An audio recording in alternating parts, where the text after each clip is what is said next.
Pessoal, olha só, semana diferente, né? Todo mundo em casa, de quarentena, fazendo home office, uma rotina diferente aí do que a gente está acostumado, né? Só uma coisa que não tem mudado muito, bolsa com o bico apontado para baixo, aumento a cada dia de aversão ao risco aí por conta do Covid-19, né? O famoso coronavírus. Obviamente que existe uma incerteza muito grande aí com relação à atividade econômica, né? Se o mundo no geral vai entrar numa recessão. A gente está vendo aí os bancos centrais agindo, injetando liquidez, né? O Banco Central brasileiro também não está ficando atrás, está tomando algumas medidas, né? E eu quero fazer esse vídeo hoje para trazer uma mensagem para vocês aqui, que eu tenho visto essa semana, tenho visto algumas notícias, né? Algumas coisas que parecem até absurdo, né? Quando você acaba vendo pessoas do mercado financeiro falando disso, né? Que teoricamente deveriam estar acostumadas com esse tipo de situação e pensam completamente ao contrário do que, na minha opinião, deveria ser o pensamento dessas pessoas, né? Então, olha só, eu li uma reportagem essa semana, na verdade eu li duas, né? De duas pessoas diferentes do mercado financeiro falando, olha só, eu recomendaria aos meus clientes que adotassem muita cautela agora para começar a comprar bolsa, porque nós temos muita incerteza com relação a se o Brasil vai conseguir suportar essa crise, se a gente vai conseguir sair aí dessa questão, porque obviamente que todo mundo em casa, a economia não gira, né? Então você vê empresas entrando em férias coletivas, aquela coisa toda, restaurante fechado, supermercado fechado, essa rotina que vocês já estão acostumados aí, né? Então, assim, como a gente não tem segurança com relação à precificação dos ativos, não é o momento de se expor à bolsa, né? Assim, totalmente ao contrário do que deveria ser o comportamento de alguém que está acostumado a mexer com bolsa, né? Porque é uma coisa, assim, meio que óbvia, né? Se os preços das ações, né, eles não ficam, a bolsa não cai e as ações elas não ficam atrativas, porque sim, né? Alguma coisa aconteceu, né? Alguma insegurança existe. E por conta dessa insegurança, o mercado ele entra num pânico generalizado, né? Ele fica com uma aversão a risco tão grande que penaliza as ações muito mais do que deveria. E é por conta disso que as ações elas ficam com preço atrativo, né? Se não houvesse insegurança com relação a nada, seria muito fácil você precificar as ações, né? E aí as ações seriam sempre negociadas a valor justo. Não existe empresa que esteja descontada com relação ao seu valor justo que não tenha alguma questão ali envolvida, né? Seja uma dificuldade temporária, seja alguma coisa muito pontual. E o que acontece? O mercado ele age exatamente dessa forma, né? Ele compra sempre na euforia, compra sempre no topo, né? Então, quando a bolsa estava a 120 mil pontos, todo mundo falava bolsa a 250 mil pontos ainda esse ano, a economia voltou, todo mundo comprando, é a oportunidade da vida, né? E agora quando cai 50%, não, nós temos dificuldade em precificar os ativos. Assim, não tem dificuldade nenhuma, né? Você não precisa ser nem muito criativo, você não precisa nem fazer valuation.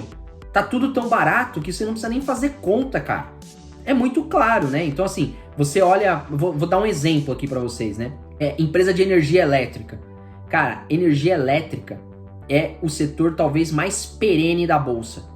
Pode ter crise, pode não ter crise, pode ser o que for. As pessoas vão consumir energia elétrica, né? Você encontra empresa de energia elétrica que praticamente vai ter feito zero dessa crise sendo negociada abaixo de valor patrimonial, né? Então, assim... com crescimento que acabou de apresentar lucro de mais 200% em relação a 2018. Então, assim, você não precisa nem fazer muita conta para chegar à conclusão de que essa empresa está com um preço bastante descontado, né? Você pega outras empresas também, por exemplo, os bancos, você tem banco também sendo negociado abaixo de valor patrimonial. É essa mensagem que eu quero passar para vocês, né? É óbvio que tem alguma coisa acontecendo, é óbvio que tem uma incerteza, e é por isso que as oportunidades aparecem, né? Se você esperar voltar à atividade econômica, daqui a 2 anos você falar, putz, agora tá tudo tranquilo, agora eu vou voltar a comprar bolsa. esquece, né? Já foi tudo precificado e é só as pessoas que começaram a se posicionar agora que vão ganhar dinheiro de fato. E é por isso que a gente fala que a bolsa é um investimento de longo prazo. Por quê? Porque você se posiciona agora no momento de incerteza e espera esse negócio voltar, né? Não é daqui a um ano e meio, não sei, ninguém sabe. Essa é uma crise diferente das outras, né? Isso envolve saúde, envolve as pessoas, não é só uma questão financeira. Mas eu tenho certeza que vai voltar. Por quê? Porque é sempre assim nas crises. E vai voltar, uma hora o vírus vai ser controlado, as pessoas vão voltar a trabalhar, as pessoas vão voltar a consumir, e quem se posicionou agora vai colher os frutos lá na frente, né? Outra coisa, né? Eu vi uma reportagem, e aí essa reportagem eu vi hoje, né? E aí é o absurdo do absurdo, né? É um fundo de pensão falando, não, nós estamos zerando as nossas posições em ações, dadas as incertezas com relação à atividade econômica. Estamos centralizando os nossos investimentos no Tesouro Direto. Assim, não tenho problema nenhum com o Tesouro Direto, tá? Eu acho que ele tem que compor o portfólio, e um fundo de pensão, que é um fundo de previdência, né? Ele tem as suas regras para se expor a ações e tal, ele não pode se expor uma quantia muito grande, mas o pensamento ele é completamente equivocado, né? Cara, o fundo de pensão o produto de investimento que tem o longo prazo no teu DNA. É o produto mais de longo prazo talvez que você tenha. Você começa a fazer investimentos num plano de previdência para você resgatar esse dinheiro daqui a 30 anos. A bolsa é o mecanismo mais rentável para esse cara fazer dinheiro, entendeu?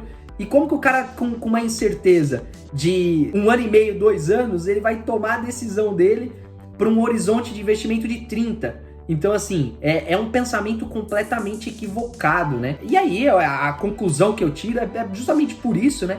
Que os velhinhos lá, Warren Buffett, Peter Lynch, Charlie Munger, esses caras ganham dinheiro em cima do mercado, né? Porque o mercado, ele age completamente ao contrário. Ele compra a bolsa quando tá todo mundo na euforia e vende quando tá todo mundo na incerteza. E é justamente o contrário que você tem que fazer.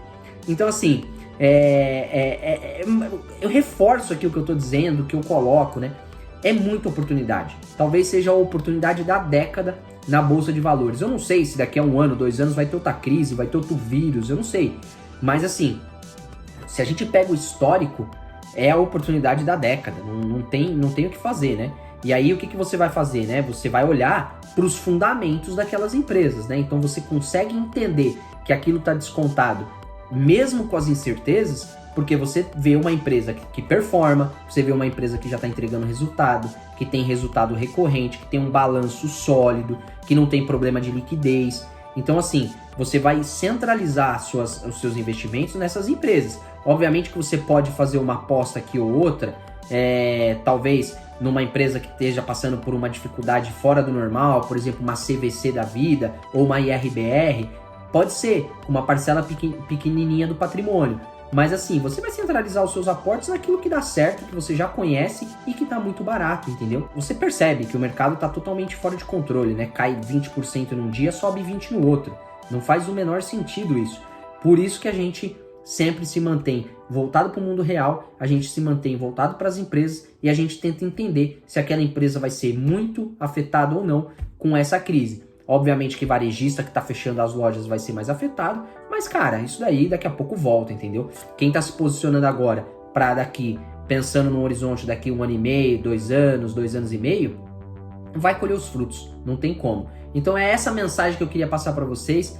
Tomem muito cuidado com o que vocês escutam por aí. Obviamente que eu não tô sempre certo, né, vamos dizer assim, mas é assim, é a filosofia de investimento, né? É a mentalidade equivocada, completamente ao contrário do que os principais investidores fizeram e da forma como eles acumularam fortuna ao longo dos anos. Beleza? É isso que eu queria falar para vocês. Tamo junto, valeu!